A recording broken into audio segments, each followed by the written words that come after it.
What's up out there, sports fans? My name is Isaiah Rich, and I'm here once again for another episode of Sports Talk. Today, I want to get into the All-Star game. Yes, this past weekend was All-Star weekend, and we had all of the All-Star events, East versus West. It was pretty exciting, pretty well anticipated. Um, as you all know, the storyline coming into the All-Star game was, you had a couple newcomers, Anthony Davis, Damian Lillard come on first time All Stars, and you had the usual. Your usuals: LeBron, Carmelo, Anthony, Kevin Durant.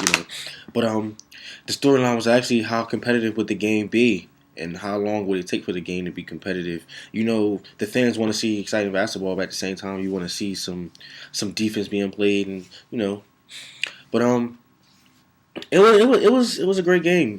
It was exciting. There was a lot of dunks. A lot of crazy storylines developed during the game. I mean, in the first quarter, Blake Griffin had 18 points in the first quarter and had about 6 dunks already. I mean, a couple windmills. You had LeBron James catching an alley-oop windmill. So that blew social media up. I mean, they were going crazy on social media. I saw a lot of tweets about the game throughout. I mean, fans were just tweeting throughout the whole game. Every exciting play, it was a lot of exciting plays to tweet about. So the first 3 quarters were kind of boring. I mean, besides the few exciting plays you saw, it was kind of boring because there was no defense play. I mean, people were just scoring at will, open jump shots, easy layups, and dunks. So the announcers did a great job of keeping the crowd, or I would say their audience, engaged. I mean, they talked about stats and other significant information that a fan would want to know about some of their favorite players, which I'm pretty sure there were a lot of them because you have all All-Stars on the court. So they basically gave out information we probably wouldn't know about our favorite players, me being the fans, that is, but our favorite players that were on the court, stats and all kinds of stuff and things they like to do at home. So it was entertaining during the first 3 quarters how they keep you engaged during the game. I mean, I really think the announcers did a great job. My general opinion of the game, my general observation. I mean, as I said before, it was a boring game the first 3 quarters. Then the fourth quarter, it got pretty exciting. Another storyline developed with Kyrie Irving, who started taking over the game in the third quarter. I mean, he was scoring at will.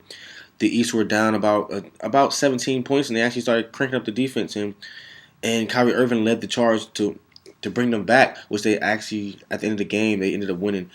But it was just Kyrie Irving, and then you had the battle for MVP, of course, which is always a story when it comes to the All-Star game, between Kyrie Irving, Blake Griffin, and Kevin Durant.